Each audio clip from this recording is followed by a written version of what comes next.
दोस्तों अब हम बात करने वाले हैं सर्कुलर नंबर 210 की, सर्कुलर नंबर 210 की। ये क्लैरिफाई करता है उस मुद्दे को कि कैसे वैल्यूशन किया जाए इंपोर्ट ऑफ सर्विसेज का by a related person where recipient is eligible for full input tax credit. अगर सपोज कीजिए कोई पर्सन किसी फॉरेन एंटिटी से जो कि उसकी रिलेटेड पर्सन है, अगर उससे इंपोर्ट ऑफ सर्विसेज ले रहा है तो वैल्यूशन कैसे किया जाए, क्योंकि जनरली ऐसा होता है कि अगर सपोज कीजिए मेरा वो रिलेटेड पार्टी है तो मैं उसको कुछ भी पैसे नहीं दे रहा हूँ और ये ट्रांजैक्शन हो रही होगी विदाउट कंसिडरेशन। जबकि शेड्यूल 1 की एंट्री नंबर 4 ये कहती है कि अगर इंपोर्ट ऑफ सर्विस हुई है रिलेटेड पर्सन से तो चाहे वो नो कंसिडरेशन बेसिस पर हो, चाहे कोई कंसिडरेशन इन्वॉल्व ना हो, तब भी उसको सप्लाई माना जाएगा और उसकी वैल्यूशन की जाएगी एज पर रूल 28। और पहले जीएसटी पे करो और उस पर रिवर्स चार्ज में रेसिपिएंट के ऊपर ये ऑब्लिगेशन है कि आप जीएसटी पे करो अंडर रिवर्स चार्ज और बाद में उसका आईटीसी क्लेम कर दीजिए। बट ऐसे केसेस में जहां पर उसको फुल आईटीसी मिलना है और वो पैसे भी नहीं दे रहा, तो क्या उसका वैल्यूशन करना जरूरी है, या अगर वो पैसे नहीं दे रहा तो हम 0 रुपए को ही वैल्यूशन मान सकते हैं। एक सर्कुलर नंबर 199 आया था सेम इशू पर, रिलेटेड पर्सन या डिस्टिंक्ट पर्सन के बीच में, कि जिसके बीच में अगर रेसिपिएंट को फुल आईटीसी मिलना है, इन दैट केस जो वैल्यू इनवाइस पर लिखी है या अगर कोई भी वैल्यू नहीं लिखी, मतलब कोई इनवाइस जारी नहीं हुआ, ये फ्री में हुआ है,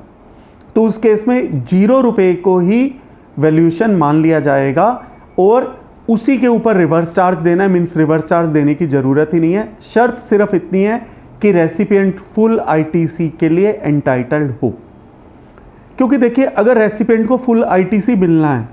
तो वो वैल्यू को कभी भी कम करने की उसको कोई ज़रूरत नहीं है, क्योंकि अगर वो कम वैल्यू दिखाएगा इनवॉइस पर उसको अकॉर्डिंगली प्रोपोर्शनेट कम आईटीसी मिलेगा, अगर वो वैल्यू ज़्यादा दिखाएगा तो उसको कॉरस्पॉन्डिंगली फुल आईटीसी मिलेगा बड़ी वाली वैल्यू पर। ये वो वैल्यू तब कम कर सकता है अगर उसको आईटीसी ना मिलना हो या आईटीसी कम मिलना हो,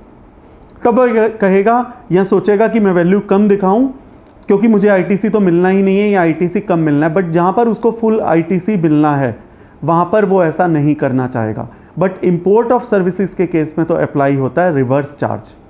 तो अगर सपोज कीजिए कोई फॉरेन एंटिटी है, इंडिया के अंदर कोई रेसिपिएंट है जो उसकी रिलेटेड पर्सन डेफिनेशन के अंदर फॉल करता है, इन दैट केस अगर फॉरेन एंटिटी कोई पैसे नहीं ले रही या कम पैसे ले रही है या कुछ भी पैसा ले रही है, उसी वैल्यू को वैल्यूशन मान लिया जाएगा बशर्ते रेसिपिएंट फुल आईटीसी के लिए एंटाइटल्ड हो। दोस्तों यहाँ पर एक बात और ज़रूरी है, क्योंकि ये रिवर्स चार्ज का केस है, इनवॉइस जारी किया जाता है रेसिपिएंट के द्वारा,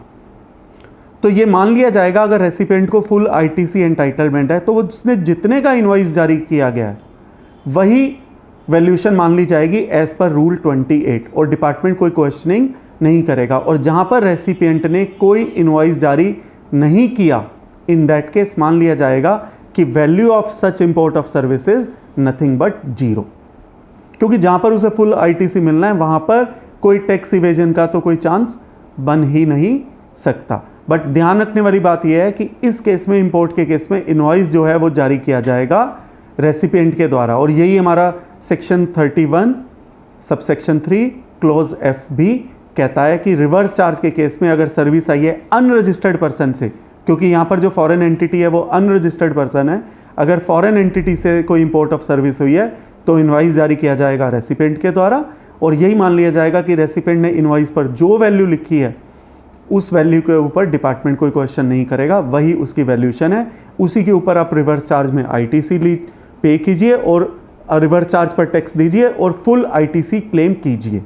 और अगर इनवॉइस जारी नहीं हुआ तो इसकी इंपोर्ट ऑफ सर्विस की वैल्यू को 0 ही मान लिया जाएगा for the purpose of invoice. सिर्फ एक शर्त है, recipient should be entitled for full input tax credit. If recipient is not entitled for ITC और full input tax credit, then of course valuation rule under rule 28 will come into play। दोस्तों मैं उम्मीद करता हूँ ये circular की discussion आपके लिए यूजफुल साबित होगी। धन्यवाद।